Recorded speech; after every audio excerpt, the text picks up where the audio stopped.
porção de Balaque, a gente já acompanhou aí a leitura, né, de todas as aliote correspondente a este ano, o terceiro ano de leitura, dentro do rito trienal, que a gente segue o rito trienal, e uma porção é dividida em 3. Estamos na última parte dessa porção de Balaque, né? Quando nós chegamos no desfecho final de toda a história, né? Todo o ocorrido ali, naquele momento em que Israel vinha subindo para tomar posse da terra da promessa, terra de Canaã, e no meio do caminho encontrou-se com Balaque, né? E Balaque, quando soube o que havia acontecido com outro rei, né, que havia se esbarrado com Israel, era Og, né? Com Og, rei de Baxã, e que não prevaleceu, né, contra Israel. E quando Balaque soube disso, seu coração se derreteu também, né? Igual ao que ocorreu lá para frente, quando o povo estava para entrar na terra, e Yehoshua ben Nun enviou os espias para sondar, ver como estava mais favorável para eles entrarem. A gente vê que quando, já que eu citei essa parte, o envio dos espias por Yehoshua não foi para ver se havia possibilidade de eles tomar posse da terra, e sim para formar uma estratégia, para armar uma estratégia mais favorável para eles entrar na terra, porque a terra já estava garantida e eles tinham a confiança, estavam convictos de que eles iriam entrar na terra. Então, quando aqueles 2 espias chegaram lá, eles souberam que o povo ali estava se derretendo de medo, o coração daquele povo se derretia, por conta que eles souberam de tudo o que Hashem fez a favor de Israel. E não foi diferente com Balaque. Balaque, quando soube que Israel estava vindo e que ia passar pelo seu território, ele procurou uma estratégia covarde, né? Podemos dizer. Uma estratégia covarde, que não foi de enfrentar Israel na guerra, na força, né? Mas sim fazer com que Israel fosse enfraquecido espiritualmente. E dessa forma ele pudesse vencer Israel. Então, uma forma estratégica, né? Podemos dizer um antissemitismo, né? que começou ali por ele, né? E que deu sequência, né? Deu sequência a esse antissemitismo objetivo, né? Com um propósito. Qual era o objetivo dele? Era de enfraquecer Israel e fazer com que ele pudesse ter a vitória sobre Israel, né? Não deixar Israel passar por ele, né? Pelo seu reino.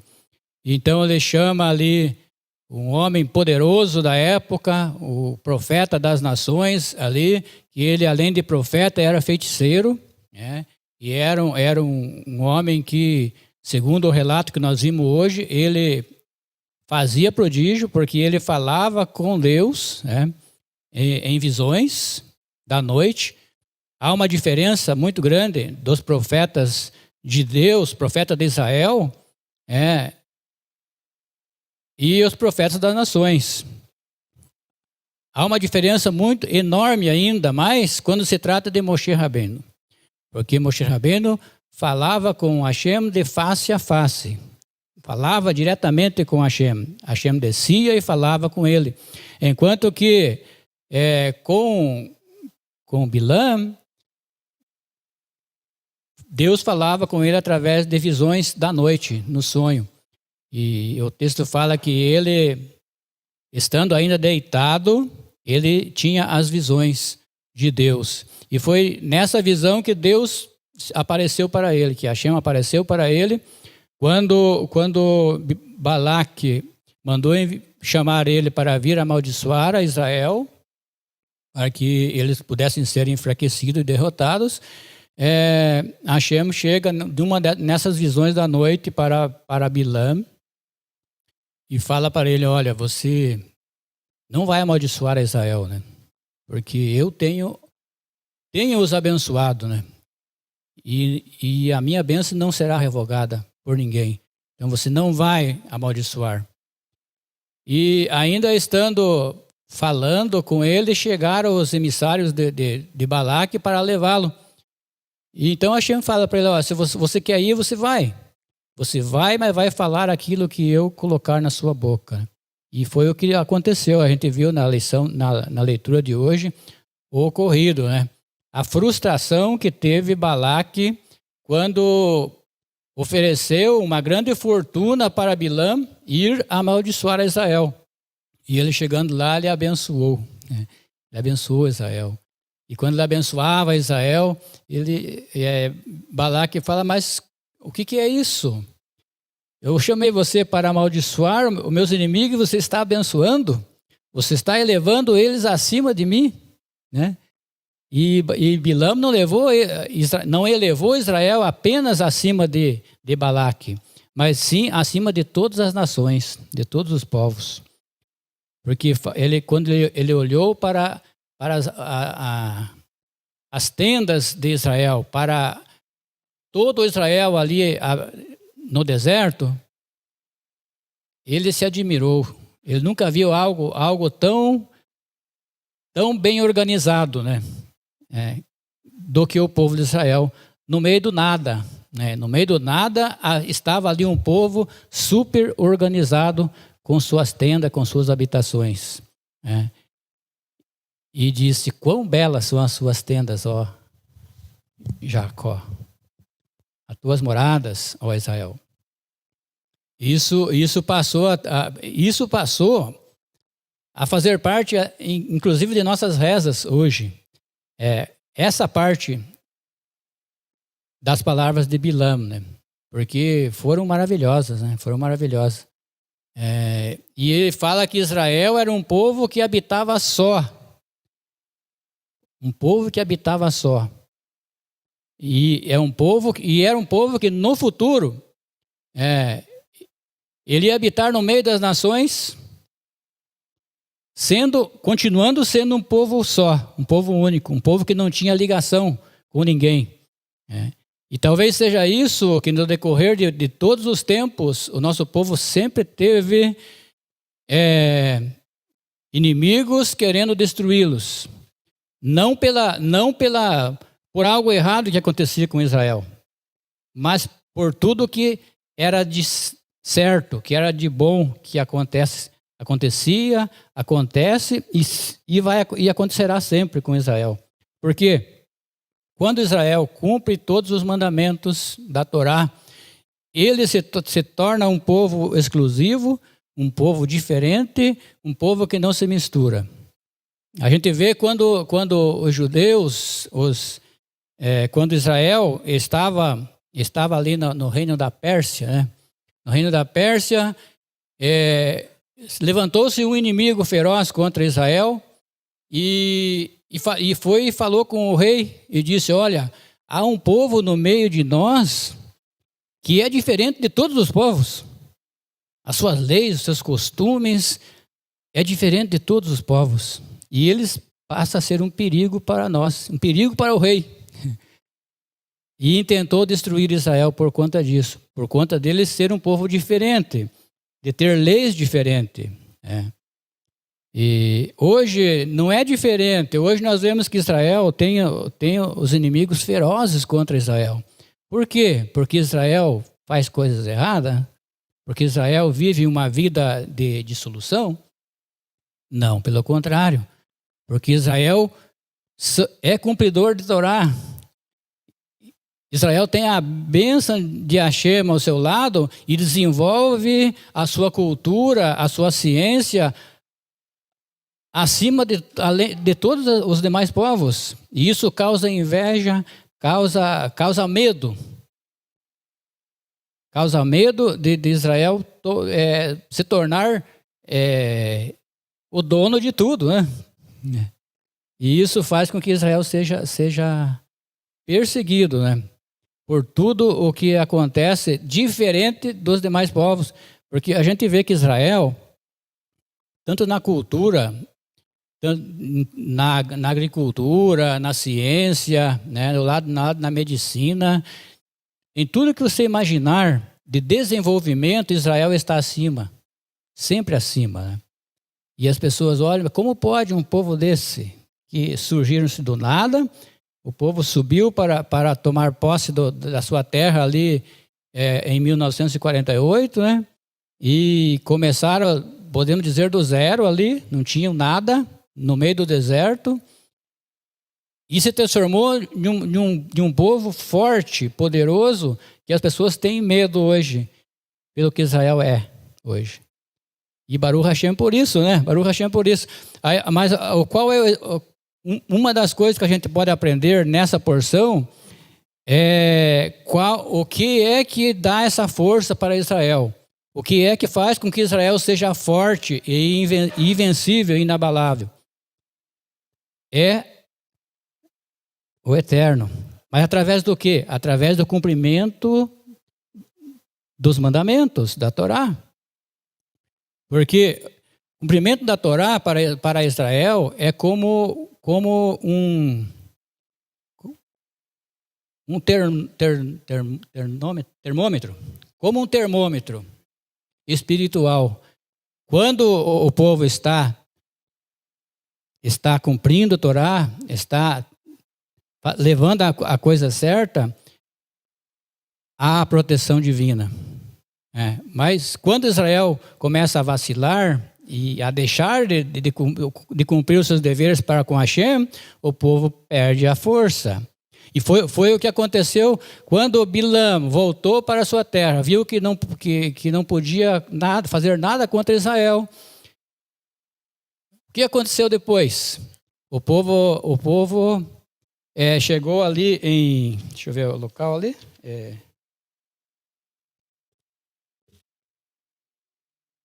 Shittim, né? Israel se teve em Shittim e está no capítulo 25.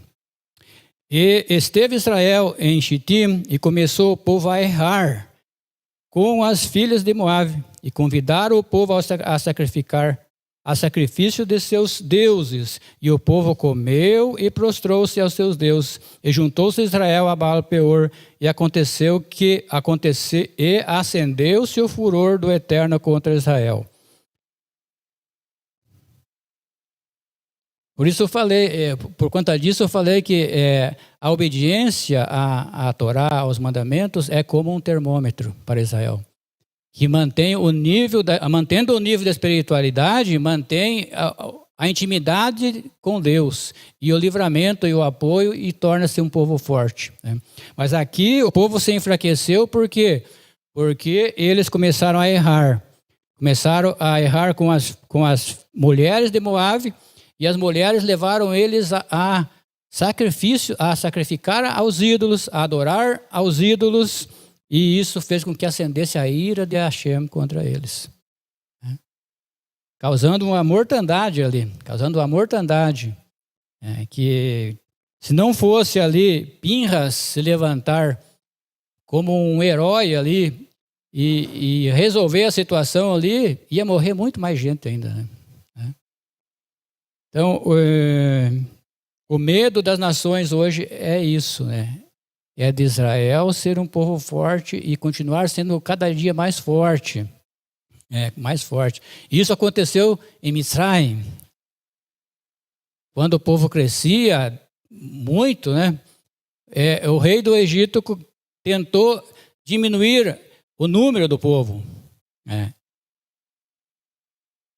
Porque quando ele crescia, e diz a história que ele crescia muito, né? E causou medo no rei do Egito. Que se continuasse a crescer assim, esse povo ia ser mais numeroso do que eles e ia dominar o Egito. Mas Israel hoje a gente não vê o poder e a força em Israel pelo número, pela quantidade.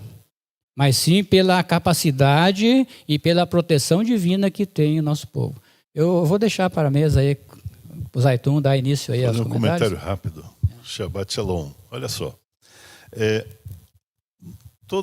Há muito tempo, todos sabem, quem abençoa o povo de Israel será abençoado. Quem amaldiçoar o povo de Israel será amaldiçoado. Bilam, ele sabia disso. Ele não amaldiçoou. Por quê? Porque se ele amaldiçoasse, seria ele o amaldiçoado. Então, ele colocou simplesmente as palavras que o Eterno colocou na própria boca de Bilam. Bom, e ele repetiu. E ele simplesmente fez assim. Agora vamos traçar um paralelo aos tempos modernos, a hoje. Precisamente ao dia de hoje. O reino, entre aspas, do Irã, o que eles fizeram? Eles tentaram fazer amaldiçoamento do povo através, não de eles amaldiçoarem, mas contratarem outros povos para amaldiçoarem o povo sagrado, amaldiçoar o povo de Israel. O que aconteceu? Ao invés de seguirem o exemplo de Bilam, esses povos, deixa eu amaldiçoar aqui. Então pegaram aquelas fortunas, verdadeiras fortunas que foram entregues ao Hamas, a esses grupos terroristas todos, foram entregues fortunas e que eles transformaram em elementos de maldição, amaldiçoamento, ou seja, em armas de ataque para destruição. O que ocorreu é que o povo está junto ao Eterno. O povo se colocou ao lado do Eterno.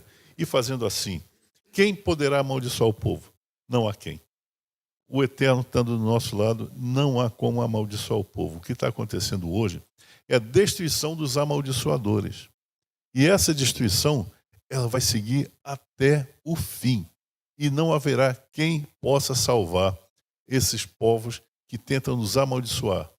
Então, agindo de forma covarde, Irã, ao invés de ir e amaldiçoar o povo, como aconteceu com Balaque, ao invés de ele ir contra Israel, não, ele chamou alguém para amaldiçoar a Israel. O que está acontecendo é que tanto os organismos sustentados pelo Irã, quanto o próprio Irã, serão destruídos, não haverá pedra sobre pedra. Shabbat Shalom.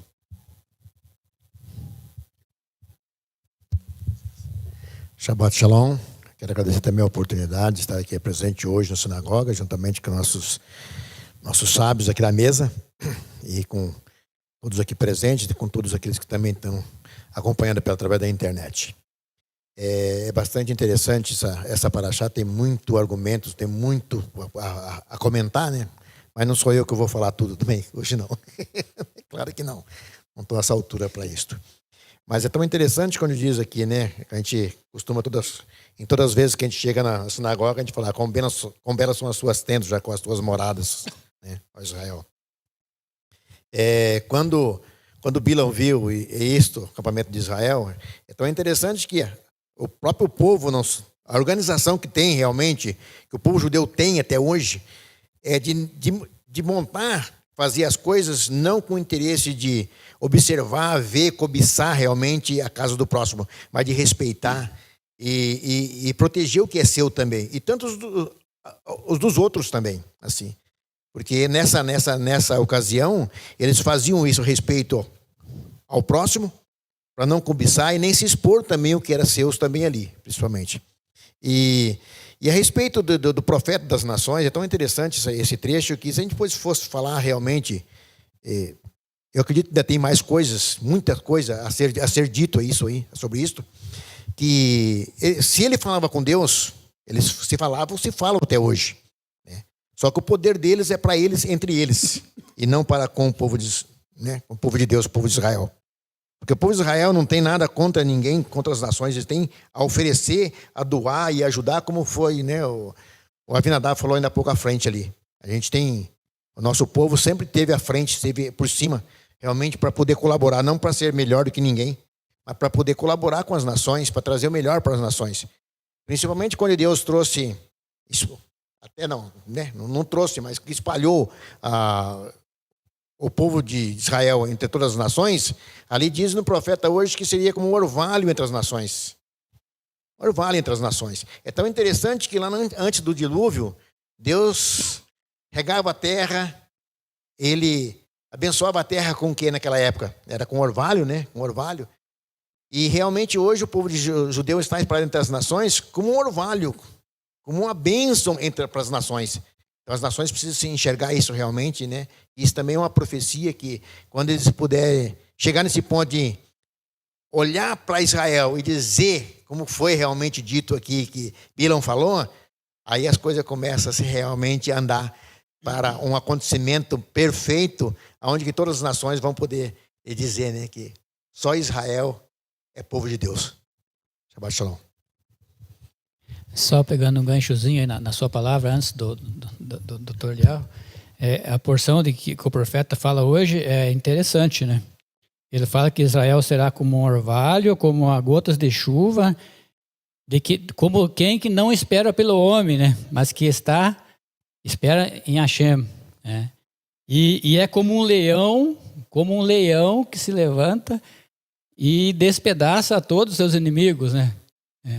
Então, hoje a gente vê isso, né? Hoje a gente vê acontecendo isso. Essas palavras do profeta aí. Como diz aí, ó. O qual se passar pisa aos pés e despedaça, e não há quem os livre. Seja exaltada a tua mão sobre os teus adversários, seja exterminado todos os teus inimigos. Esse é o medo, esse é o temor das nações hoje contra Israel. É o temor da proteção divina que há a favor de Israel, né? Que não espera pelo homem, mas que confia no poder milagroso de Hashem. Tudo bem. Shabbat Shalom. Com a permissão dos sábios na mesa, com supermício, mestre Enoque, a Haftarah de Balak, ela trata de uma coisa que a gente está vivendo, o nosso país viveu essa semana, a guerra não armada, a guerra declarada, mas lutada com armas insidiosas. Quando se buscou amaldiçoar o povo de Israel, foi uma busca espiritual, foi uma tentativa de abater o povo de Israel com uma arma espiritual, uma coisa não bélica, não material. Isso é uma guerra não armada. A segunda tentativa, quando se tentou, através da sedução, da infiltração de mulheres de fora do povo de Israel para seduzir os líderes, seduzir o povo, também uma forma de minar, de se infiltrar, de levar para dentro de Israel a idolatria. E com isso minar, com isso fazer com que fosse quebrado o concerto, o acordo que o povo de Israel tinha com Hashem. E essa foi a forma como Israel foi combatida nesse momento. E a gente pode trazer isso para o nosso momento. A gente está vivendo no mundo guerras bélicas travadas com armas e guerras travadas nesse campo, no campo espiritual, no campo das ideias, no campo de minar, de destruir pensamentos, ideias. E são coisas que são difíceis de perceber. E a gente tem a sociedade ocidental sendo minada, sendo atacada por pensamentos estranhos, pensamentos que buscam fragilizar os valores da sociedade ocidental. Isso é uma coisa que a gente deve tomar atento, tomar muito cuidado com isso. Na Haftarah, ela traz uma mensagem assim de grande profundidade, de grande beleza. Quando se diz no final dela aqui,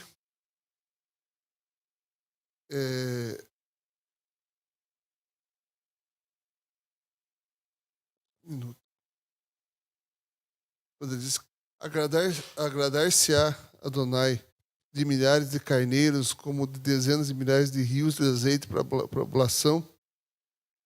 Ou seja, é isso que Hashem quer, ofertas e se compra as bênçãos e que se... Aí ele fala, e aí ele completa.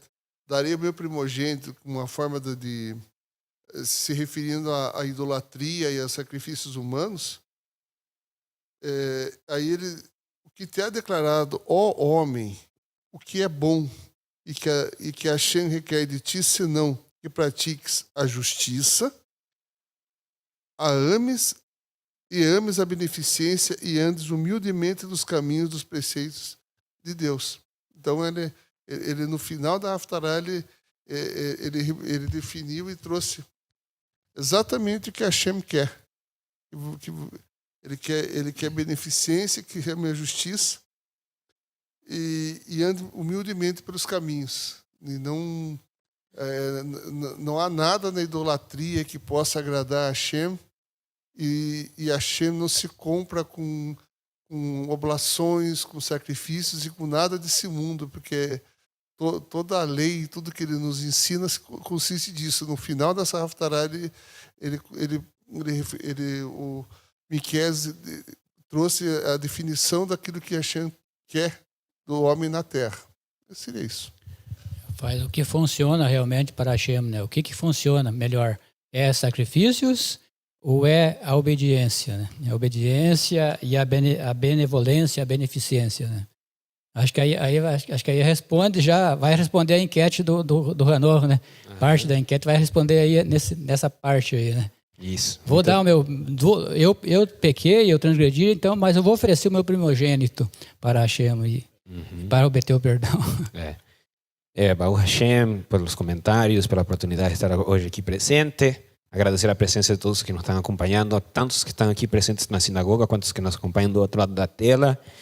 E pedir a permissão de todos, né, que estão sentados comigo aqui na mesa do Shiur, o nosso grande mestre, o Avinadab Ben Israel, que está na frente, trazendo os comentários principais, né?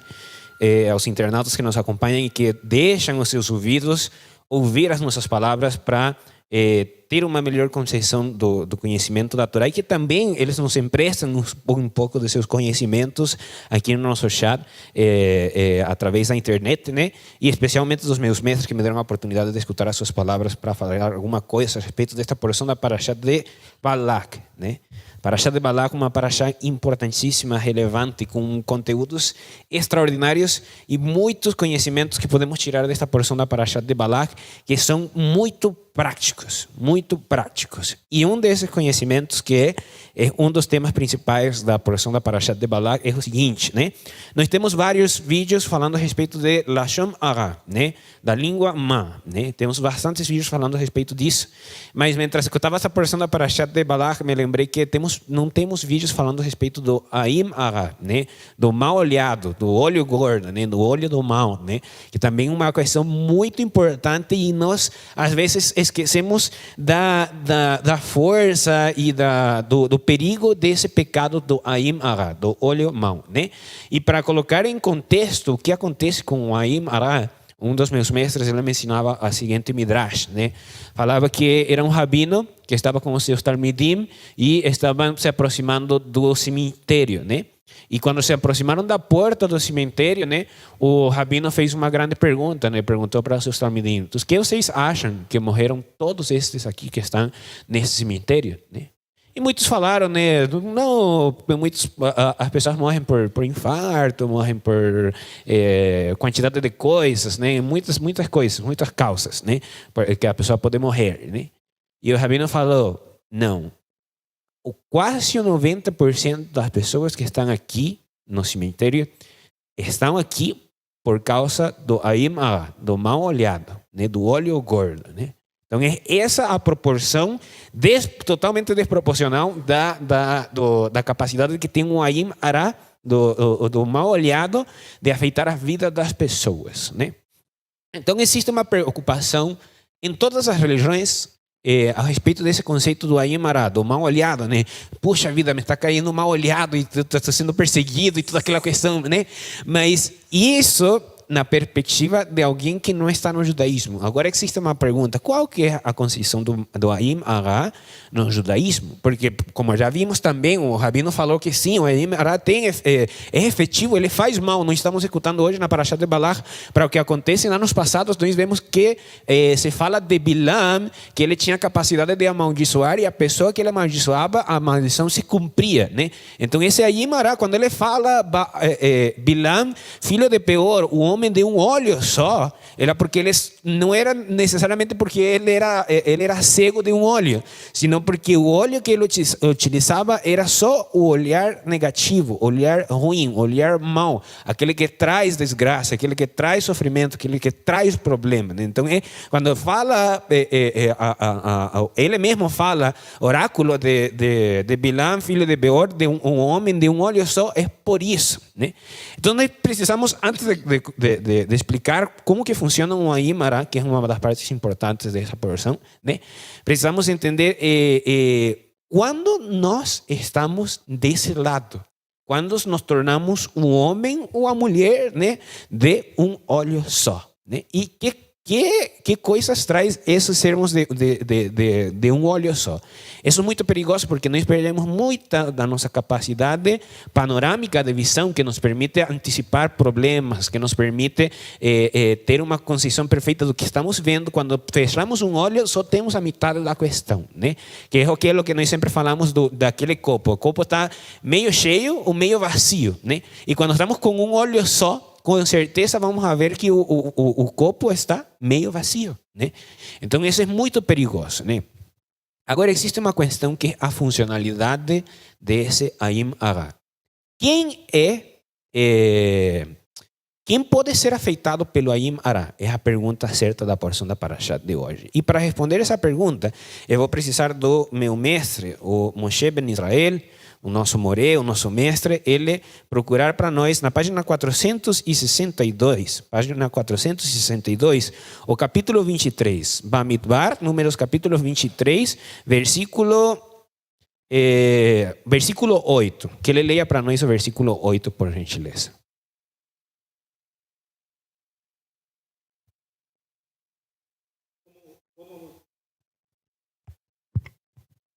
Como amaldiçoarei a quem não amaldiçoou Deus? E como farei enervar a quem não enervou o Eterno? Isso. Essa é toda a resposta. É tão simples assim a questão do Ayim Ará, né?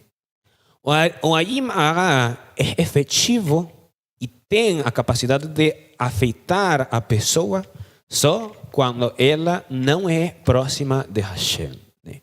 Só quando ela se afasta dos caminhos de Hashem, né? Então, por isso é que vem aqui essa pergunta que Bilam faz a Balak, não só a Balak, sino a todos os homens de um olho só. Como poderei amaldiçoar alguém se Elohim não o amaldiçoou? E como eu faço ficar Hashem furioso de alguém pelo qual Hashem não quer se enfurecer, né? Então, a resolução do Ayim Ará é tão simples como estarmos próximos de Hashem para não sermos atingidos por Ele, né? Então, toda aquela pessoa que nos está acompanhando hoje, tanto no chat quanto presencialmente na comunidade de Sharet Teshuvah, que sente que um dos seus problemas na vida é o Ayim Ará, o mal olhado, que você sente que as pessoas desejam coisas ruins para vocês e que tem todas essas quantidades de problemas, a resolução disso é simples, cumprirmos os mandamentos, que isso já cria, como estamos falando do Estado de Israel, né? Quantos mísseis tentam atirar ao nosso Estado de Israel, ao nosso povo de Israel, né? Mas o que tem em Israel que permite que a nossa população se sinta com segurança e não seja atingida por isso? A cúpula de ferro, né? E Hashem nos dá um presente que é a nossa cúpula de ferro. Esse sistema imunológico que temos a capacidade de desenvolver, que mais uma vez, estarmos próximos de Hashem. Essa é toda a solução de essa questão do Ayim Ará. Agora, voltando para finalizar o meu comentário, voltarmos para a enquete. A pergunta é a seguinte, né? É uma pergunta que está incompleta, que eu vou ter que completar agora, né?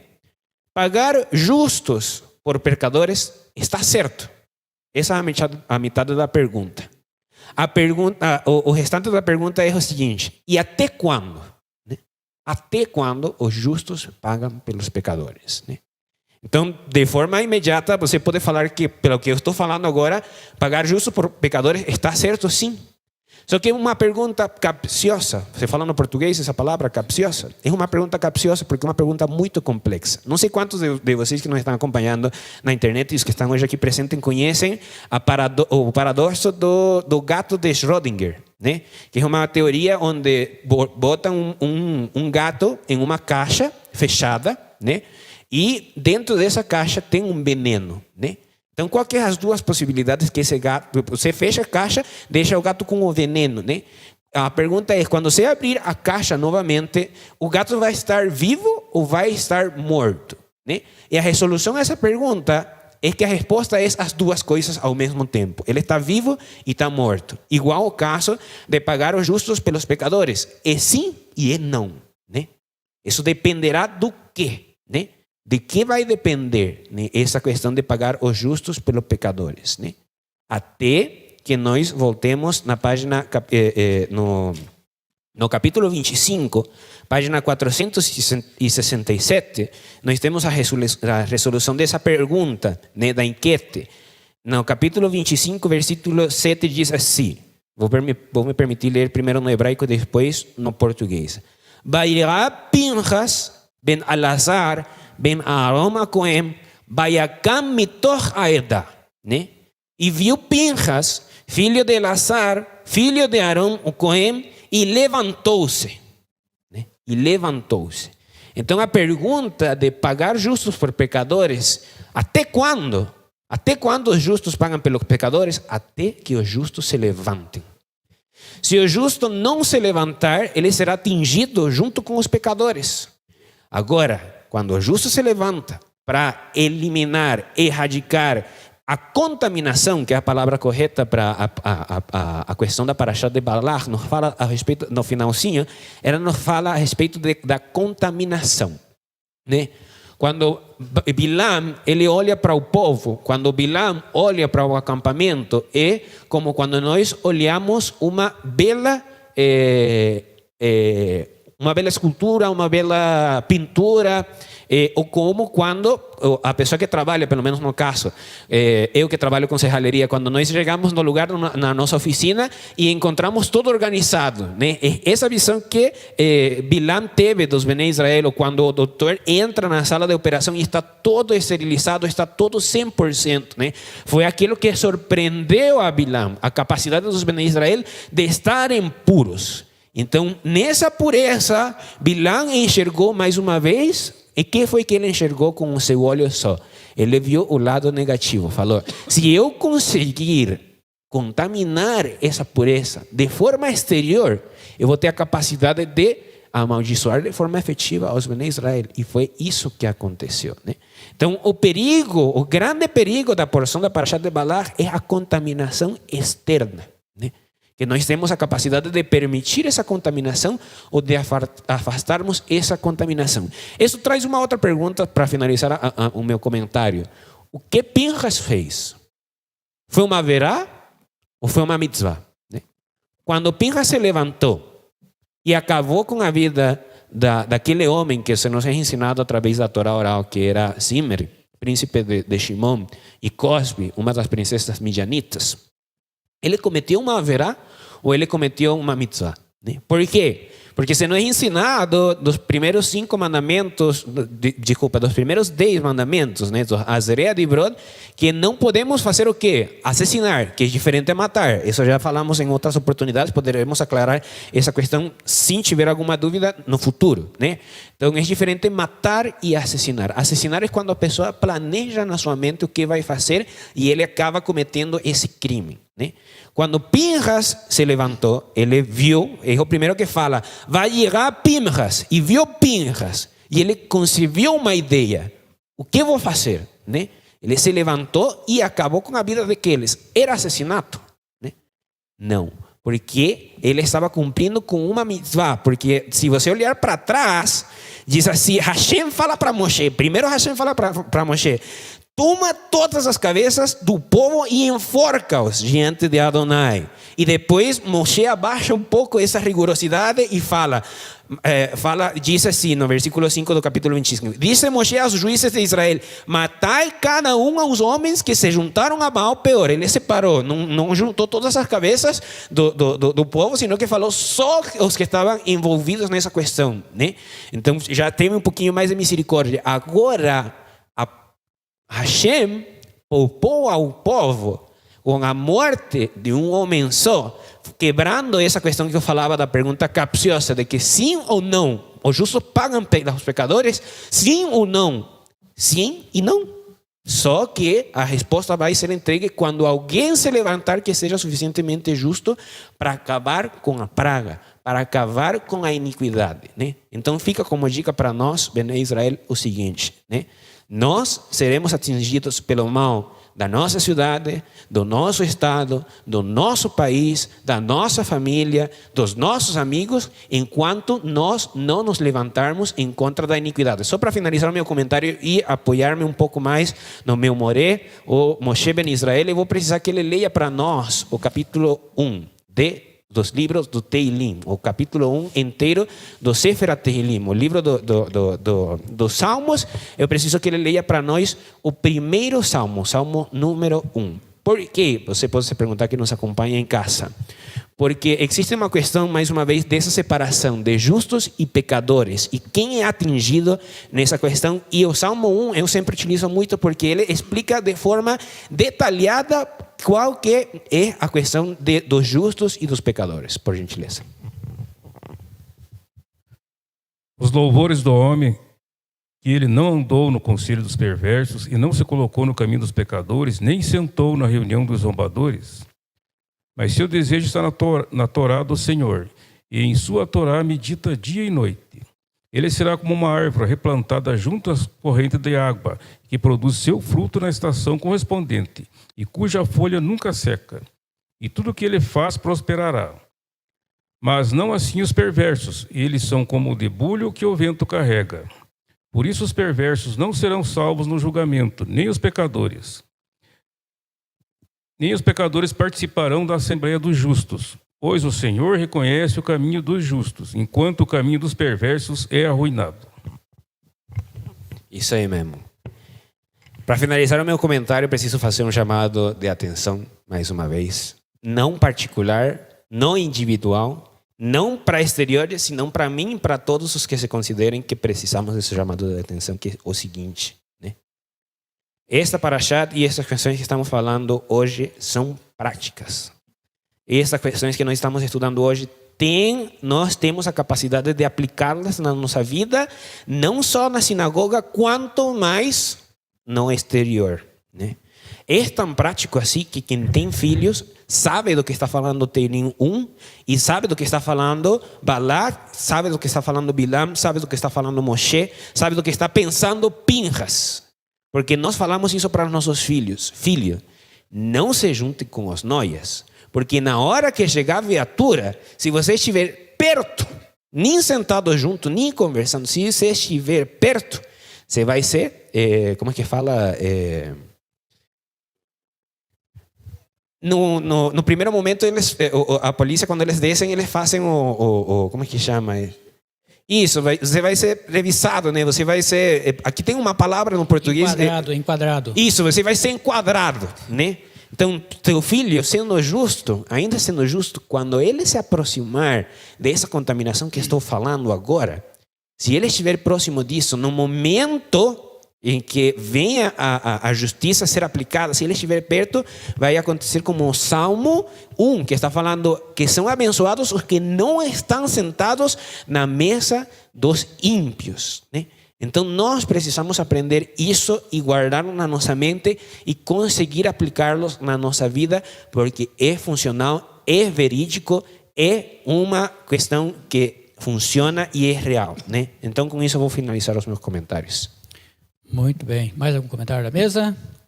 Se não tiver, então, vamos concluir então com o Kiddush de Shabbat. Acredito que tem muita coisa ainda para se comentar sobre essa porção, mas vamos deixar a sobremesa para o ano que vem, né? Ano que vem, então, vamos se deliciar, né? E degustar as partes importantes que não houve tempo de ser comentado hoje, né?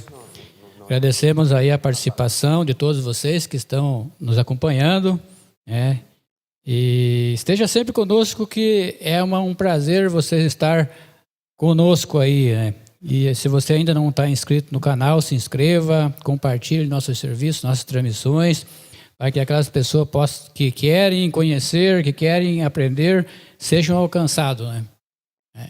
Com essa mensagem da Torá.